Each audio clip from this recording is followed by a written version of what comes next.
Hello दोस्तों, मैं basic concept of science लेकर फिर से हाजिर हूँ आप लोगों के सामने। हमने आप इसके पहले के उस बताया था कि निर्जीव और सजीव। मैं आपको क्लास वाइज कोई भी चैप्टर नहीं लूँगी कि आप 6th में क्या पढ़ रहे हैं, 7th में, लेकिन जैसे मैंने सजीव और निर्जीव के बारे में बताया तो आप खुद अपनी किताब में देखिए कौन सा चैप्टर है जिसमें सजीव और निर्जीव के बारे में है, और आप सजीव और निर्जीव क्या हैं, इन दोनों में आप अंतर कैसे कर पाएंगे और कैसे पहचान पाएंगे। मेन बात है, एक तो है रट के पढ़ना और चीज़ों को समझना।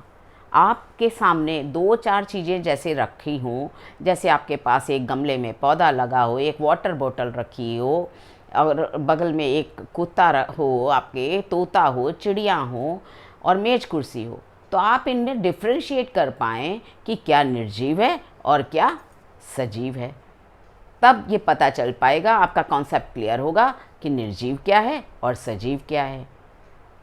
तो हमने 3 मुख्य बिंदु कल बताए थे आपको, जो पहले वाले चैनल उस पे, कि जो सांस लेते हैं जिनमें वृद्धि होती है, जिनमें जनन प्रक्रिया होती है, यानी कि अगर गाय है तो वो बच्चा देगी। अगर आम खाया आपने, आम की गुठली लगा दी, आम से नया पेड़ निकल आ गया, फिर आम फिर का पेड़ बड़ा हुआ। ये आप खुद ही घर में कोई भी बीज डालते हैं, उससे एक नया पौधा निकल आता है। वो चीज़ें क्या हो जाती, सजीव हो जाती हैं। लेकिन क्या कुर्सी से आप दूसरी कुर्सी बन पाएगी? नहीं बन पाएगी। वो थोड़े दिन आप इस्तेमाल करोगे, टूट फूट हो जाओगे और आप उसको डिस्कार्ड या फेंक दोगे। तो सजीव और निर्जीव के बारे में आपको इतना पता चल गया होगा। फिर हमने कल ही बताया था पहले वाले वीडियो में कि पदार्थ, जब हम अपने आसपास की बहुत सारी वस्तुएं देखते हैं, कुछ ऐसी जिनका बिल्कुल वैसी होती हैं, जिनका आप, जैसे आप डस्टर है आपकी क्लास में, या आपकी किताब है, या जिसको आप जैसी है वैसे ही रखती है, और उसी जगह आपके पानी में आपने वाटर बोतल में पानी रखा हुआ है, बोतल में पानी रखा है, अगर वही बोतल का पानी अगर नीचे रखोगी तो वो बह जाएगा। तो उसका क्या है, वो जो चीज़ बिल्कुल जिसका एकदम आकार फिक्स है, जैसे डस्टर है, किताब है, पेन है, पेंसिल है, ये चीज़ें ठोस के उसमें हो जाएंगी। वही चीज़ें जो बहने लगेंगी वो तरल अवस्था में होंगी, और जहाँ हम सांस लेते हैं वो गैस है। लेकिन हैं ये तीनों चीज़ें क्या हैं, पदार्थ। ये तीनों किसके अंतर्गत आती? और पदार्थ, लोग कहेंगे पदार्थ क्या है? पदार्थ देखा जिसने अपना क्या है, जिसका एक द्रव्यमान है और वो जगह घेरता है। लेकिन अब आप सोचोगे कि गैस तो हमको दिखाई नहीं दे रही, तो क्या इसका भार होता है? तो ये आप कैसे जानोगे? आपके घर में सिलेंडर आता है, और जब मम्मी खाना बनाते हुए कहती हैं सिलेंडर खाली हो गया, तो क्या सिलेंडर खाली क्या हो गया? उसमें क्या था जो खाली हो गया? सिलेंडर हल्का कैसे हो गया? यानी कि उसमें जो गैस भरी थी वो निकल गई, यूज़ हो गई, इस्तेमाल हो गई खाना बनाने में, तो सिलेंडर हल्का हो गया। यानी कि उस गैस ने भी, जो एयर थी अंदर, एलपीजी थी, उसने क्या किया, उसने वो जगह घेरी थी, तभी तो उसका भार था। तो पदार्थ वो है जो द्रव्यमान होता है उसका, और वो जगह घेरता है। ये मेन बात है पदार्थ। दूसरी बात, पदार्थ बना किसका होता है? सूक्ष्मतम कणों से। किसका बना होता है? सूक्ष्मतम, मतलब बहुत छोटे छोटे कणों से मिलकर पदार्थ बनता है। लेकिन जब पदार्थ के कण पास पास हो जाते हैं तो वो जो वस्तु होती है वो ठोस हो जाती है। ठोस हो जाती है यानी कि वो निश्चित आकार हो जाता है, उसका आयतन हो जाता है। जैसे किताब है तुम्हारी, पेंसिल बॉक्स है, क्योंकि उनके पदार्थ जो कण हैं वो बिल्कुल पास पास हैं। उसी जगह जैसे दूध है, तेल है, पानी है, इसके जो कण हैं थोड़ा दूर दूर हैं, इसी वजह से इन कणों के बीच में थोड़ा स्थान है, और इन जो पदार्थ के कणों के बीच में जो स्थान है, जिसके कारण इसका कोई आकार नहीं है। पानी को बर्तन में डालना पड़ेगा तो वो बर्तन का आकार ले लेगा, बोतल में डालो तो बोतल का आकार, ग्लास में डालो तो ग्लास में, कप में डालो तो कप में, और प्लेट में डालो तो प्लेट, और बहते भी हैं। तो ये क्या हुआ? तरल अवस्था। तो ठोस हुआ, द्रव हुआ, और फिर तीसरा क्या है जो मैंने सिलेंडर का उदाहरण दिया कि सिलेंडर में क्या है, गैस है, और गैस के अणु जो है दूर दूर होते हैं।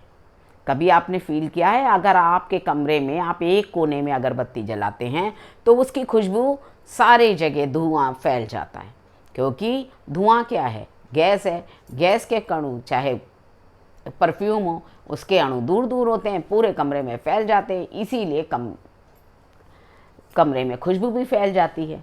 तो सिर्फ जो पदार्थ के जो कण हैं, उनकी जो संरचना है, जो पास पास होंगे, जो ठोस होंगे, जो थोड़ा दूर हैं वो तरल द्रव हो जाएंगे, और जो बहुत दूर होंगे जिसमें बल कम होगा, क्योंकि अणुओं के बीच में बल हैं, कणों के बीच में जो बल, जितना अधिक बल उतनी चीज़, उतनी वस्तु ठोस, थोड़ा कम बल तो तरल, और बहुत दूर तो गैस। तो पदार्थ क्या है, सूक्ष्मतम कणों से बना हुआ है, और जिसका द्रव्यमान है, और जिसका जो जगह घेरता है। फिर इसकी अवस्था क्या है, ठोस, द्रव और गैस। अब आपके ठोस, द्रव और गैस के गुण आपको समझ आ गए होंगे, जिसके अणु पास पास हों, जिसका एक निश्चित आकार होगा, जिसके अणु थोड़ा दूर हों, और जो बहते हों वो तरल होंगे, और गैस के अणु ज़्यादा दूर दूर होते हैं।